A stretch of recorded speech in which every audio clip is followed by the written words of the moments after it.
everyone. My name is Kelly McDonald, and it is my pleasure to welcome you to the MHS Talent Insights webinar series session titled, Do You Have the Emotional Intelligence Skills to Lead in Uncertain Environments?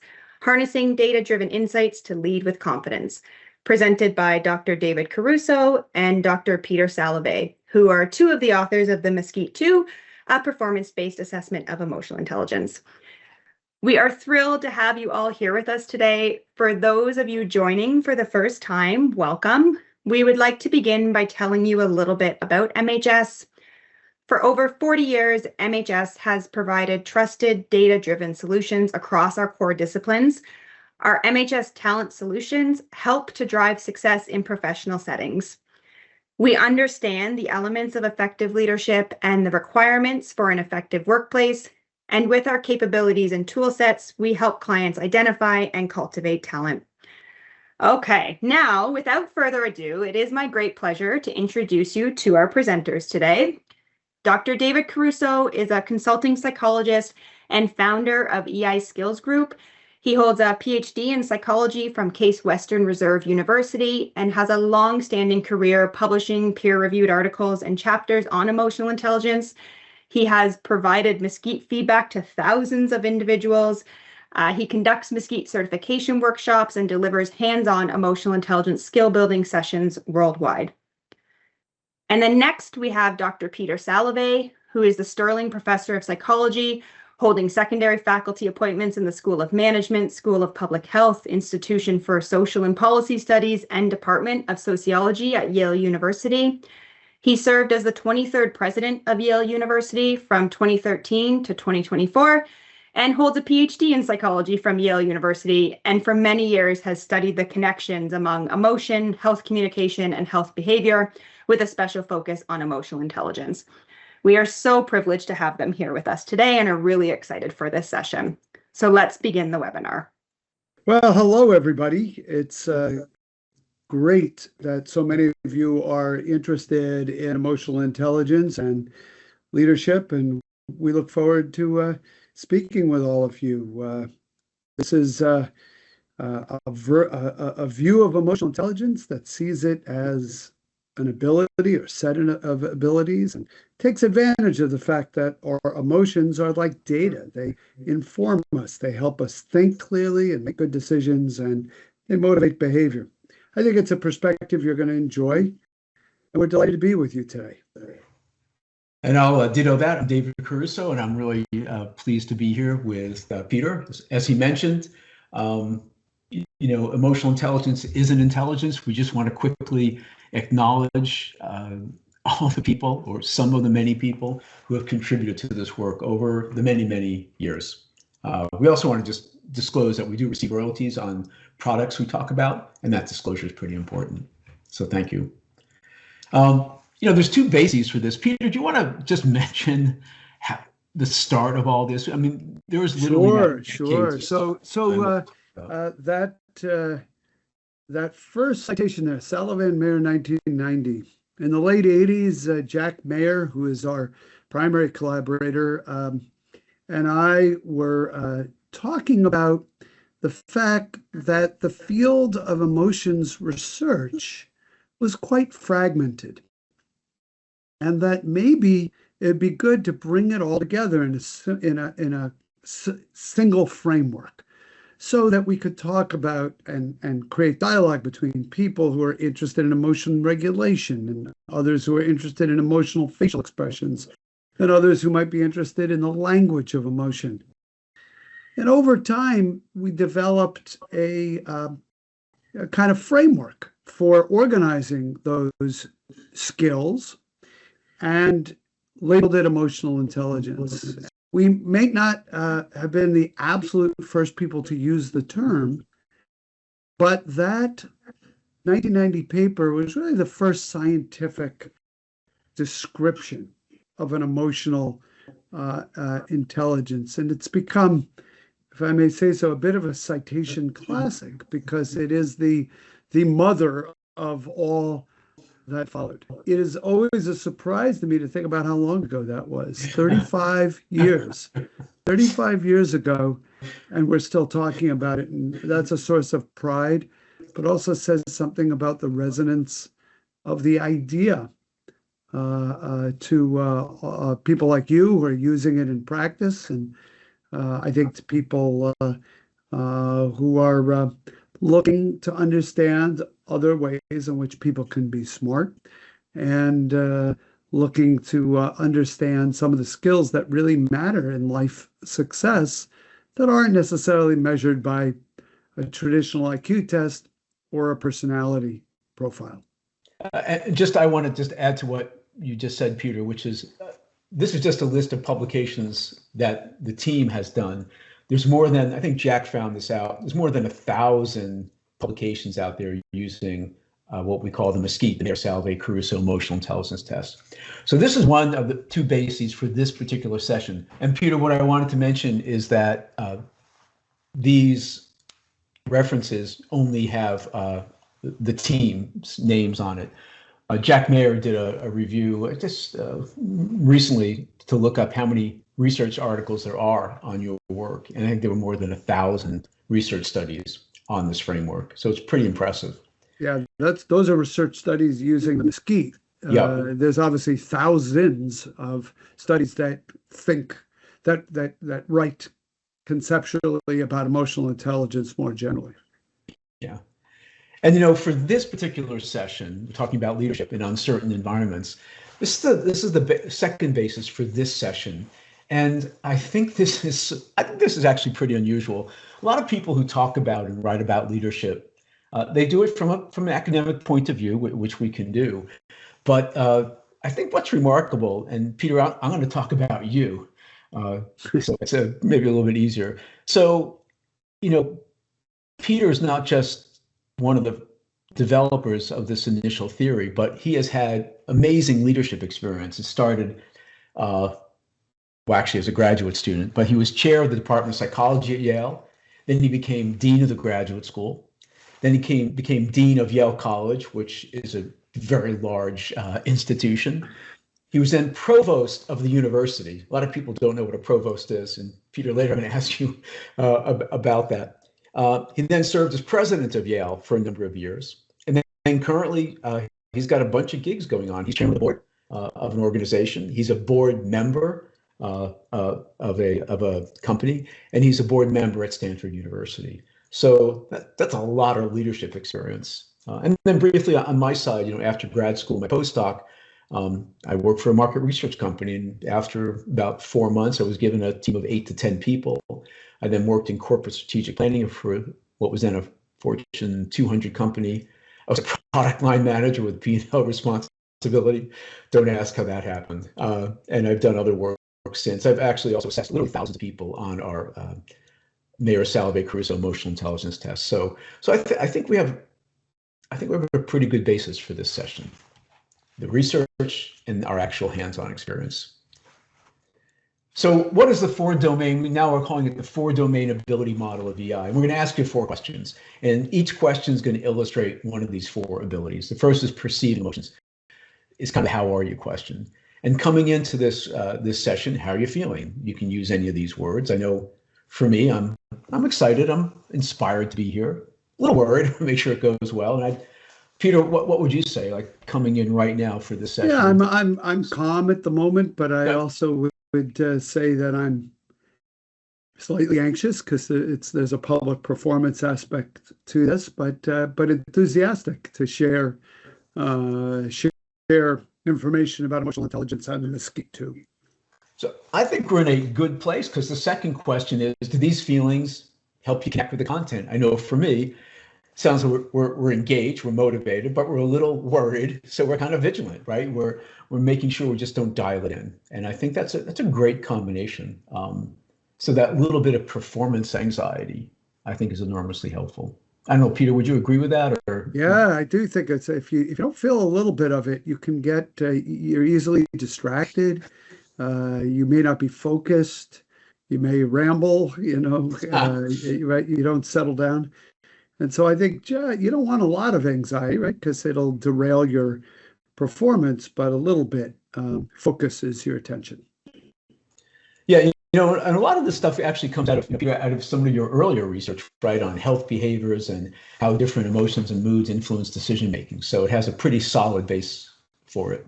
That's the second question, and we call it connecting emotions, understanding emotions. And it would be really great if we had the answers from all of you for this session. Like, what frustrates you? Are we going too slow or going too fast? Or what do you like most about these sessions? Is it a chance to listen or a chance to ask questions? So we have an opportunity to actually frustrate everybody and to make you all happy, because you'll have a chance to listen and you'll have a chance to ask questions.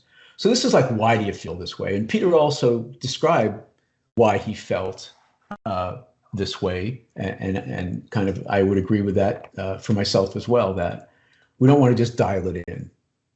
So the last ability is managing emotions.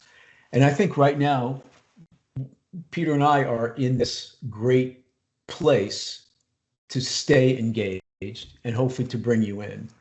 But this is also about what strategies you can use to get engaged if you're not there, or stay engaged if you're already there. I know, Peter, do you want to add to that as well? Or yeah, when we manage emotions, we manage our own emotions. What emotions do I want to create in myself in order to stay engaged in this presentation? But we also manage the emotions of others. So for example, you might say the kind of informal tone that we're taking in this presentation is an attempt to help you feel content and happy and engaged. We're not just managing our own emotions, not getting too anxious, but we're managing your emotions too. And we do this all the time. We manage ourselves, we manage others.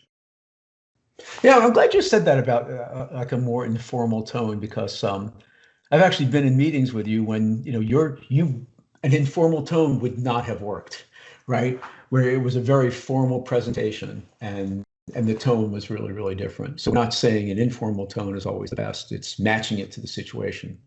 Correct. So what we just did is we just applied this 4-domain ability model of emotional intelligence. As Peter mentioned, the first article in 1990, the model got updated to what we see here in 97. We've tweaked it over the years as well. 4 related hard skills. And they work together really, really well. And I think that's one of the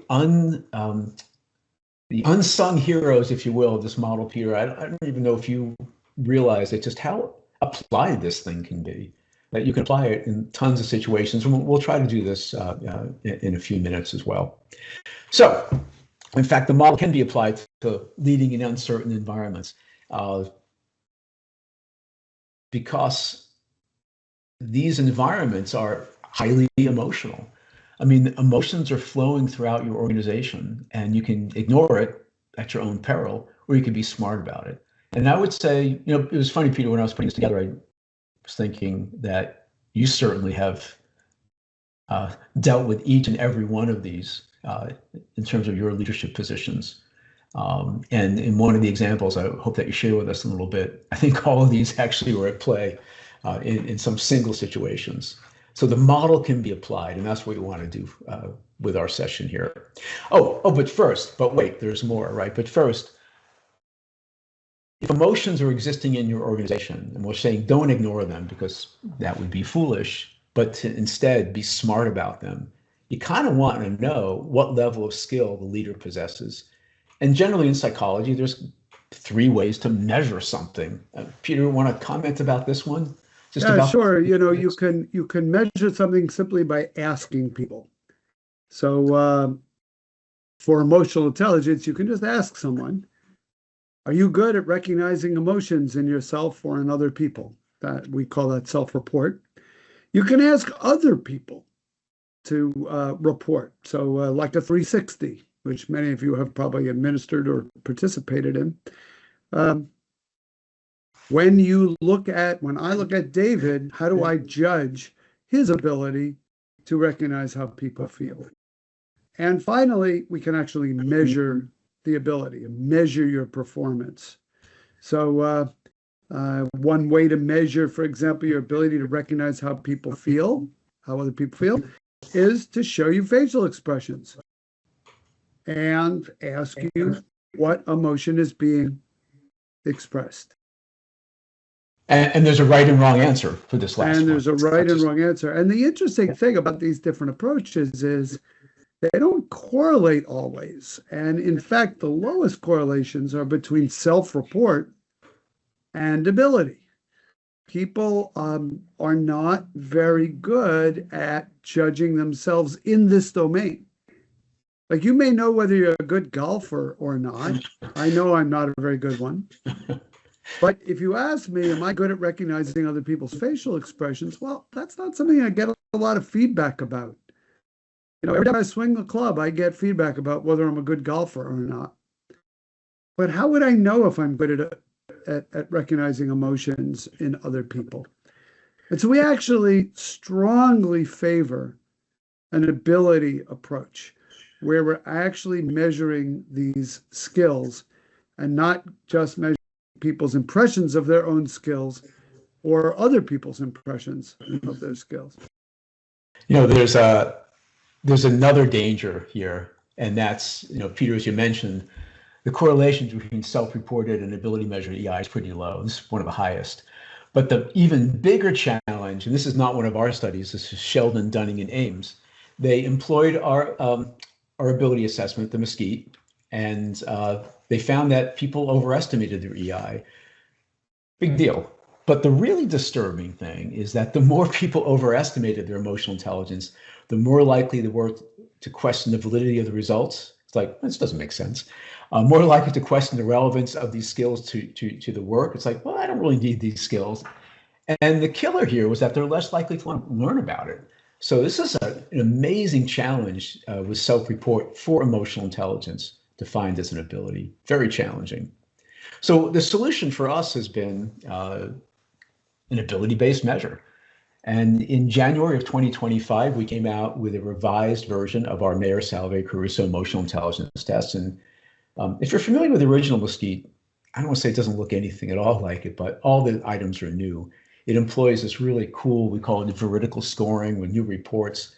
From the get-go, test fairness is built in, and all this with a much shorter assessment as well. So we'll share some of those items with you. So, like, what does it look like? What's the experience of the test taker?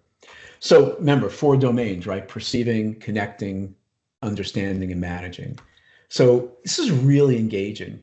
Contextual pictures, it's just that outline and what emotions express. There's faces, a neutral face, and we call the emotions face. And then videos. It's not micro expressions, but you know, a second or two of an expression, and then go back to neutral. And each one has a right answer using veridical scoring. Connecting emotions, the skills needed to connect emotions to the task to assist with thinking and to connect the emotions of others. 4 different ways we measure this. The facilitation tasks, basically which emotion will help this person perform this task, right and wrong answers. On the right side, these are measures of the physical or felt sensation of emotions. So here it says guilt is most likely characterized by which sensation, and then you have a bunch of options, it's multiple choice. Understanding emotions, 3 different ways we measure it. Progressions, if you're doing it on a touch screen, you just drag these in order from most energy to least energy. So it really gets at your understanding of how emotions progress over time. Blends is about emotion vocabulary, and changes is person felt one way, something happened, now how are they feeling? Kind of doing affective forecasting.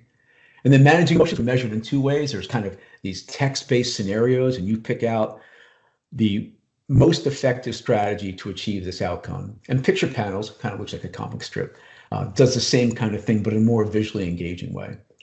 So there's a total of 94 items. The original MSCEIT was 141. So that's a pretty big reduction in items.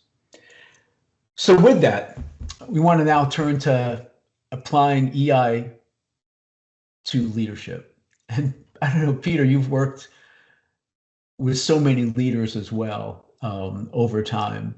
Does this strike you as, I don't know, what's your reaction when you read about or see a video about how emotional intelligence is the most important thing for leadership? Do you have a reaction to that? I know. Yeah, I would say emotional intelligence is important for leadership because particularly as a leader, you want to be persuasive. You want to develop certain loyalty in a team. You want to be able to get people working together in a cooperative way.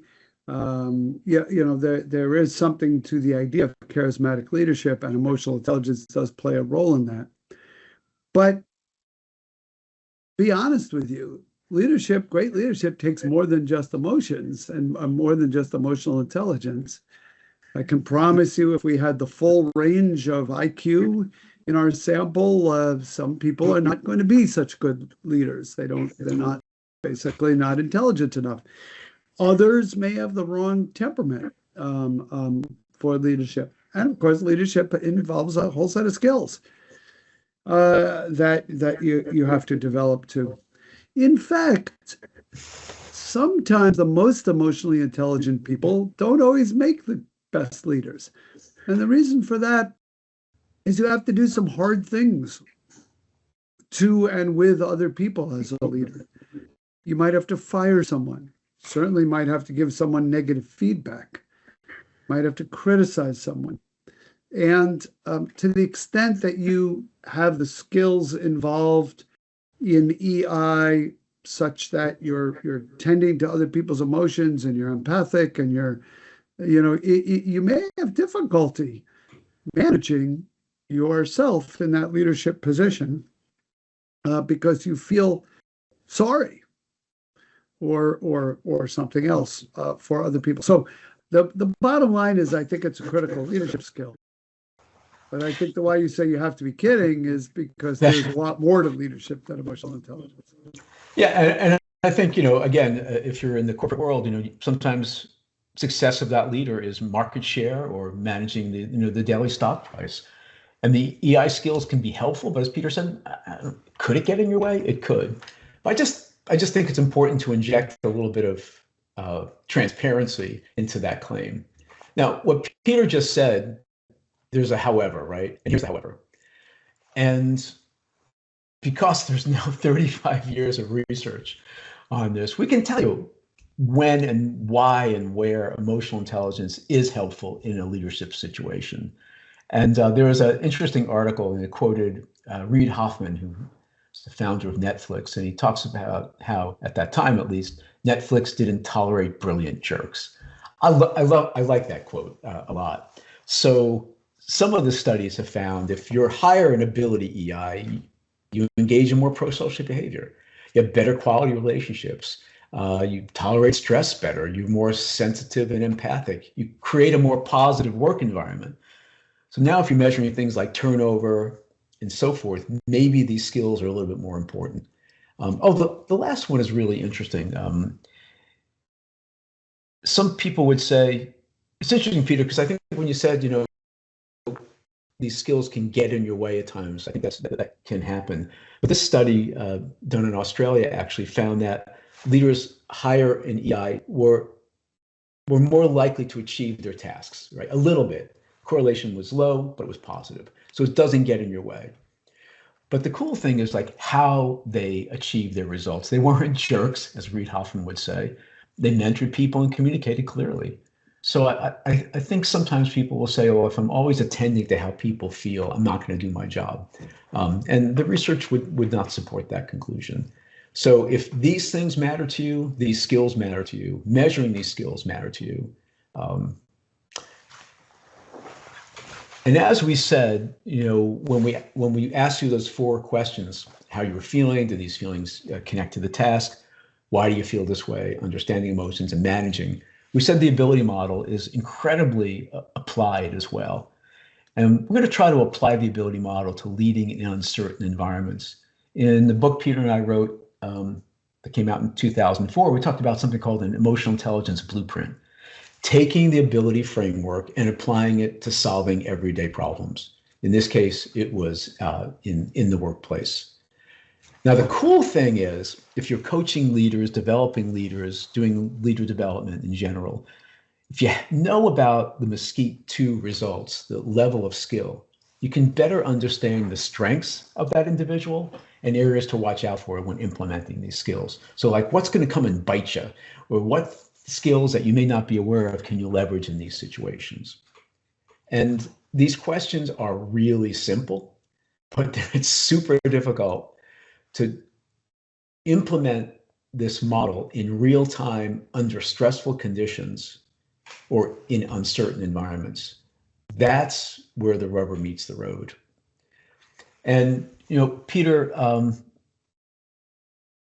how many years did you spend as president of Yale? Was it 12? 11, actually. 11.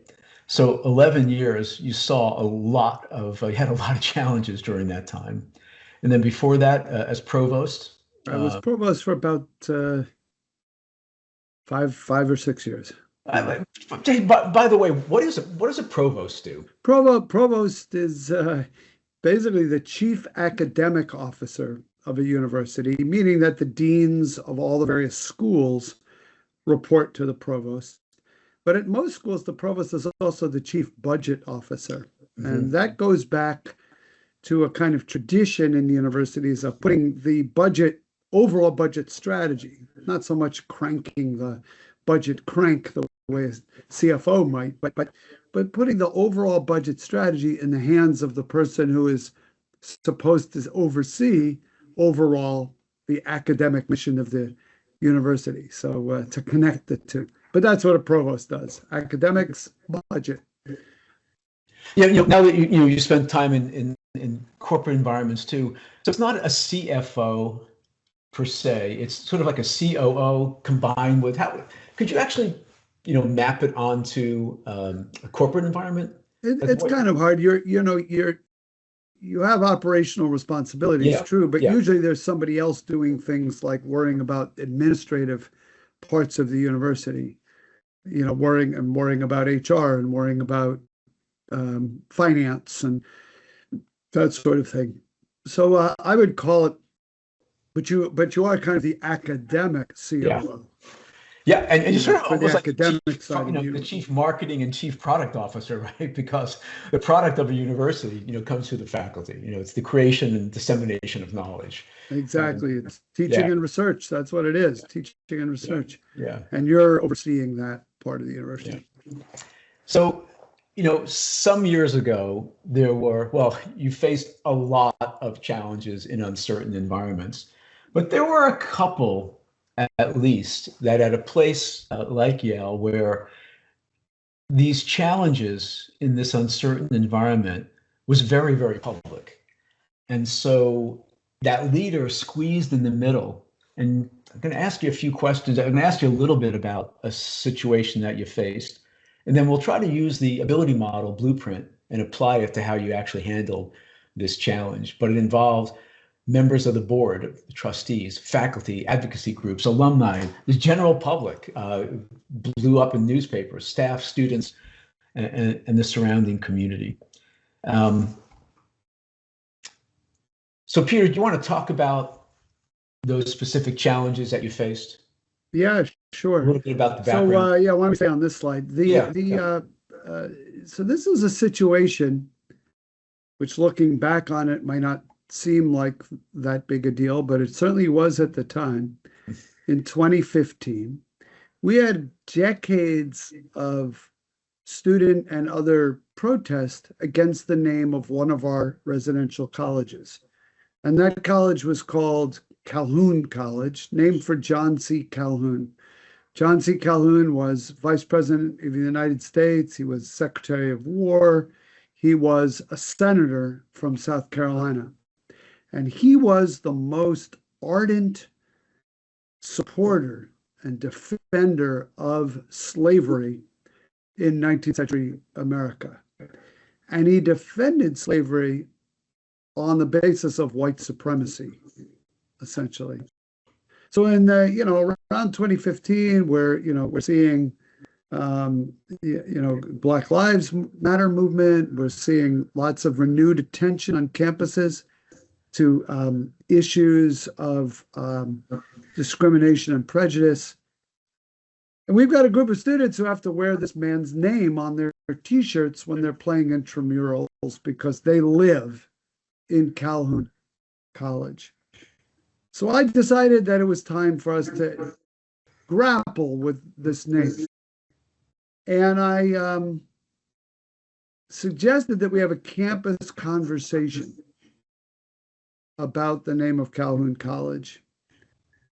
And that campus conversation turned out to be very difficult to manage. And one of the reasons why is because if you look at this slide, there were multiple constituencies. They were not aligned, and they all wanted something different. The New Haven community very much, I think, wanted Calhoun to go away. Our students leaned that way, 2/3, 1/3. The alumni, though, leaned the other way. They were probably 1/3 wanting to change it and 2/3 not. And the issue about changing a name of a historic building, yeah, you could say we no longer want to honor this defender of slavery, this white supremacist, despite his having been vice president of the United States and a U.S. senator. But the other argument, and perfectly reasonable people make it, is that if we rename the college, we're effacing our history. We're no longer going to be talking about how is it that this college got named for Calhoun, and who was he anyway? And do we really want to do that? Is that the best thing to do in an educational environment? So there were very different points of view. With faculty, they didn't care about this issue at first. Not our issue. This is not our concern. But then when our first decision, which I announced, was to keep things as they were, but to contextualize them, to put up plaques and other educational material explaining who Calhoun was and why a college might have been named for him in 1930. When we announced that that was going to be our solution, now the faculty really cared, and they rose up to essentially say, this can't stand. This decision isn't sustainable. And I think they were right. Ultimately, we did change the name of Calhoun College. And we did something that might have been a better process in the end, which was had a committee of very smart people led by a law professor who's also an American historian named John Witt, to articulate the principles under which you would reconsider a historic name. And the biggest principle was essentially, what is this person's legacy? Why do we now know who they are? And if we know who they are, because if we know where they are for one reason, but they happen to have opinions we disagree with, that's not good enough. That's not a principal legacy. That's not a good enough reason to change the name. On the other hand, John C. Calhoun's principal legacy was as the politician, the elected politician, who defended slavery most strongly. That's why we know who he is. And so we used that principle and a few others and decided to change the name. But we got blasted in the press for both decisions, to not change and then to change. And we got blasted by groups of students and alumni, and we had to manage faculty who didn't care and then did care a lot. And so it was pretty emotional, and it required a lot of emotional management of others and of myself to get through this. It took us better part of a year. Peter, for those who don't know, certainly John C. Calhoun was of a time, right, in history where his views were actually different from his peers. What I remember from that time in discussions and going to some of these meetings was that he also viewed slavery as, I believe he would say, was it a positive good? Yeah, that's his famous quote. He wasn't just an apologist. It was unusual even for the time.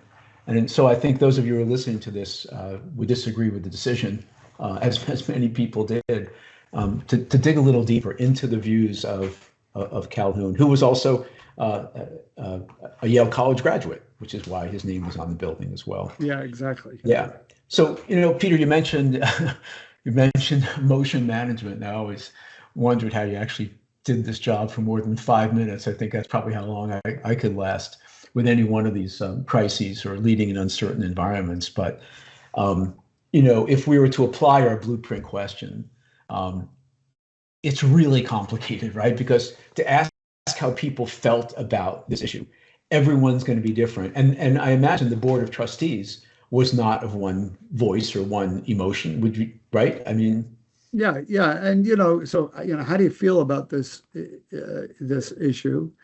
My feeling might have been something like, at first, perplexed, not sure what the best approach would be, but kind of wanting to put a process in place and then trusting the outcome of that process. That might not have been the best way to make that decision, but so I was a bit perplexed.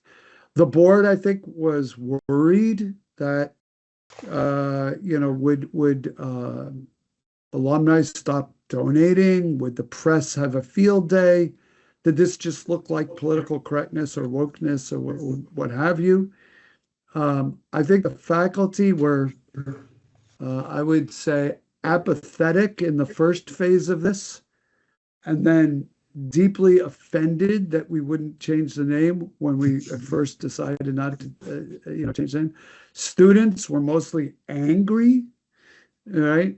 Why do I have to live in a college which has become a shrine to slavery, as one student told me? The local community, also a lot of anger, and then alumni, anger, but for a different reason. Angry about, you guys don't care about history, you're just going to change things willy-nilly, and a bit contemptuous about the issue of political correctness. And it's pretty difficult because what we've done is when we do our training workshops, we pick a simple crisis or a simple conflict, a leadership issue. We pick one of the more complex ones because it would be great just to have 2 columns here, and 2 columns that are just in agreement. That a board member, a faculty member, but we've made this super complicated. Because frankly, it was a real situation, and I think that's how we learn from these. So even just for you, Peter, perplexed. Yeah, I think for me, how are these feelings helpful? I went into this very open-minded. Yeah. And very able to listen to very different viewpoints, and not always from familiar people. I remember talking to the then head of the national NAACP, and he felt not that, oh, you have to get rid of John C. Calhoun.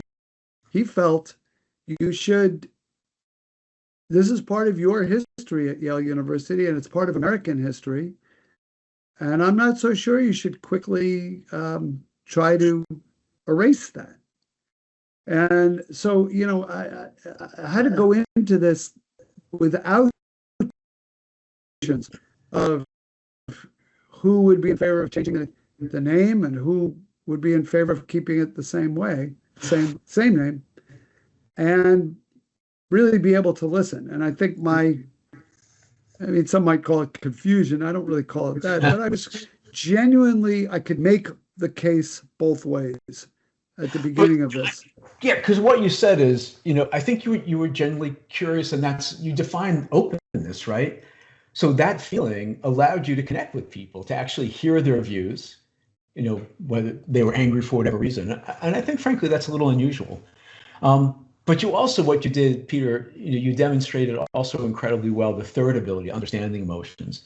I mean, you have explained already why people felt this way, right? A student who's wearing Calhoun on their T-shirt for intramurals, knowing what that history is. An alumni who would have, be proud of, because when you go to Yale as an undergraduate, you usually identify with we call it the residential college, and you're a proud Calhoun graduate, and erasing that made them angry. Exactly. And then the faculty, I think society was changing. That was a year of dramatic change, right? There'd been the murder, the massacre in the church in Charleston, South Carolina, the summer before that year. There had been protests on racial issues on many campuses, University of Missouri, maybe the most famous one, early one, as well as on our campus. And I think what happened with the faculty is that they didn't care. Society was shifting, and then they cared a lot. It captured their attention. And, quite frankly, I missed that shift. Not because I don't pay attention to emotions, but I probably just didn't talk to enough people at that moment to feel that shift. This is not our issue this is a crucial issue. That difference was the difference between October and April. So how did you manage throughout? I mean, did you sleep? Well, I'll use a specific example. I did not like getting whacked in the press, on the editorial page of the Wall Street Journal or elsewhere. I didn't like, because a lot of it felt ad hominem. We're trying to make an important decision here. It's a difficult decision. People don't all see it the same way. Reasonable people disagree. And instead, depending on what I announced at that moment, I'm getting hit from the left-wing press, the right-wing press, all of it. And it was making me, at first, not wanting to deal with it. Like, why did I open this up? Why am I, it's such a distraction. I've got a university to run here. And then I was talking to someone, I think it was actually the president of the University of Pennsylvania at the time. He said, Peter, this has nothing to do with you. This is a larger culture war. This is the left and the right in a debate about societal change. And you just happen to be an easy target, an easy example that both sides can use. And like this isn't about you at all. And to be frank, it sure felt like it was about me. And it really helped me manage my feelings to reframe this as, oh, this isn't about me. I just got caught up in something bigger. I can ignore all this. This is noise, and I can ignore it. And reframing is one of those great emotion management strategies that work really well. Sure. So look, we've taken we want to talk about leading in uncertain environments, and took a very complex case because it was multiple columns, multiple constituencies that had to be addressed, and that changed even in this short period of time. Imagine, the approach of two different people. I'm putting Peter on the right-hand side, a more emotionally intelligent leader. But imagine someone who didn't have these skills, like didn't read the room correctly, was unable to connect with the different people and listen to their voices, who got just blindsided and didn't understand, well, why are you so angry? Like, what's your problem? And then managing it, either yelling themselves, getting caught up in that anger and expressing it inappropriately, not sleeping at night, developing ulcers. Someone on the left-hand column here, the lower EI leader, that's probably how they would handle it. And unfortunately, I think you can open up the news at any point in time and see examples of how people are they're kind of blowing it. These skills of emotional intelligence that I think, frankly, Peter demonstrated resulted in I would say, one of the more constructive outcomes that you could probably imagine. And I think that's really, really unusual. So knowing how emotionally intelligent that leader is can really help you coach them, how they approach the situation, and certainly it's going to help drive the outcome and I believe mostly a constructive manner. So Peter, with that, do you want to share any other points or suggestions or about that situation? Or well, that a lower EI leader might have been more oblivious to everybody's emotion in that situation, and it might not have harm them in that sense, Yeah. right? But a higher EI leader, I think, is going to get to a better solution ultimately, because here we have multiple constituencies. At least a reasonable amount of alignment was so important, and it took a year of listening. And I think the EI skills that the MSCEIT 2 measures, perceiving emotions, connecting emotions with thinking, understanding your emotions, and managing emotions in oneself and others, I think those were the skills needed to manage through that situation, to lead through that situation. And did we get everything right? No. But the ability to reflect on it and the ability to learn, I'm working on a talk right now called Leadership Lessons from John C. Calhoun. And it's about the Calhoun renaming controversy of what I learned about leadership from that. The ability to learn in that way, I think, is more characteristic of higher EI leaders as well. Good. And so with that, we're going to have an opportunity to meet with you and engage in conversation. The takeaway for us is that emotional intelligence, the way we define it, consists of these 4 related hard skills. That if you evaluate your skills and measure them objectively, it differs. So emotional intelligence can be measured objectively, and the MSCEIT 2, as you saw, is our latest ability-based assessment. And having that assessment, as Peter mentioned, a lower EI leader in that situation would have approached the situation very differently, and frankly, in my opinion, would not have achieved such a constructive outcome. And then finally, what we hope that you can take away is that it's a theoretical model with amazing applicability to pretty much any leadership situation, and certainly leading in uncertain environments. So with that, we look forward to, there's some resources we have. We have some open source articles. Those first 3 are open access, meaning if you click on those and you do it, you can download the PDFs. And we look forward to seeing you in November on the 13th. We're going to have our live session where we get to interact and address your questions. Peter, how are you doing? I feel pretty good, David. Thank you for leading me through that leadership example, despite it being a bit of a traumatic memory.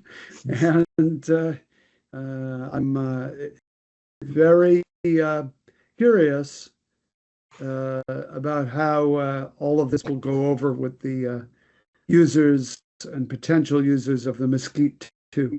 I'm optimistic that it was helpful. I think you're also an optimistic person. So I'm relieved that we've done this, and I'm so curious to see how it will be received as well, and look forward to meeting with people in mid-November. So thank you, everybody. See you soon. Peter and David, thank you so much for that wonderful presentation. What a lovely application of the ability model. We have a couple comments here. One from Ryan, not so much a question, but rather an observation. This is an excellent example of the weight of the mantle of leadership.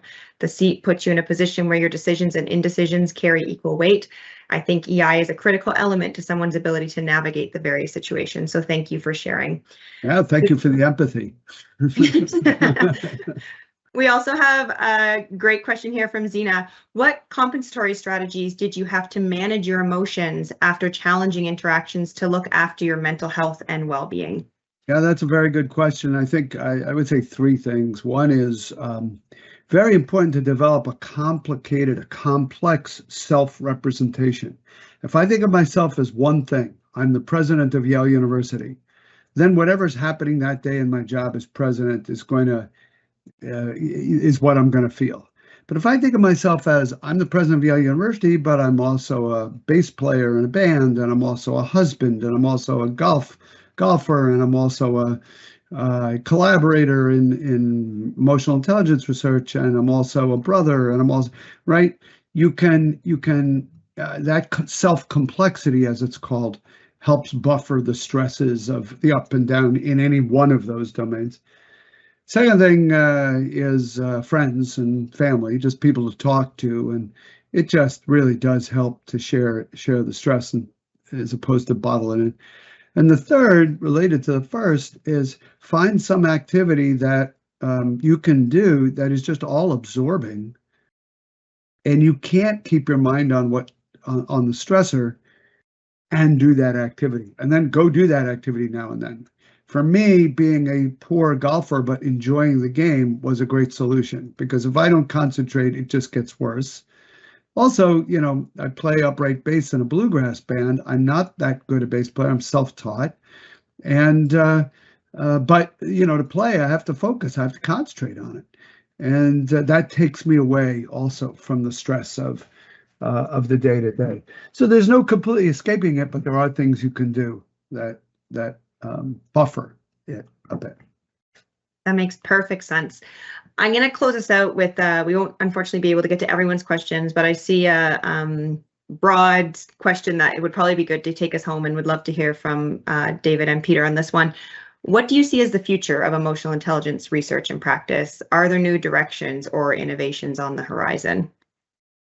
Yeah, David, you should answer this. I'll give a quick one and then leave some time for David. But first of all, I look forward to the day where assessment is completely automated. We use computer and such, but I imagine AI and robotics in particular will really change the way we do assessment. Imagine, an interaction with a robot, a humanoid robot, that then codes how you did and such. I don't think that's far away. I think that's 5 years away, maybe less. And I think there'll be a continuation of really careful studies showing that EI matters to important outcomes in the world, no matter what else you also measure. IQ, personality, anything you can measure. I look forward to seeing how EI predicts over and above that. There's lots of studies like that already, but those will just get bigger and better and with more significant outcomes. David, what do you think the future will be? I'd like to see people focus on the how, not just the what. In other words, not just the outcomes you achieve, but how do you get there? Just like the scenario you described, before, Peter. And I think it's the how, not just the what and the outcomes, which I think is fascinating, along with experiments as well, not just correlational studies. I think there's a dearth of experimental studies on the ability model. I'd love to see people doing that work. Yeah, me too. I guess I would close with one more. Right now there's an awful lot of what I call it popularization, pop work in emotional intelligence. Some of it is grounded in research, but some of it isn't. And I look forward to the day where the field is more disciplined and can really focus on EI that was scientifically developed, and EI assessments like the MSCEIT 2 that are well validated, fair, and have great utility, and not just assessments that somebody tore out of a magazine article. That day will come as more and more of you use tests like the MSCEIT 2. And I just want to conclude by thanking you for your interest in emotional intelligence and for your willingness to become a user, if you're not already a user, of the test. Wonderful. Thank you so much, Peter and David, for joining us. That was a wonderful, wonderful presentation. And thank you for everyone who joined us and asked your thoughtful questions. We're going to conclude. That concludes the presentation here. If you did not get to your question and you still do want to hear from the team, please feel free to send your question to marketing@mhs.com, and we will make sure that we get a response for you. Thank you, everyone. Enjoy the rest of your day. Thank you, everyone.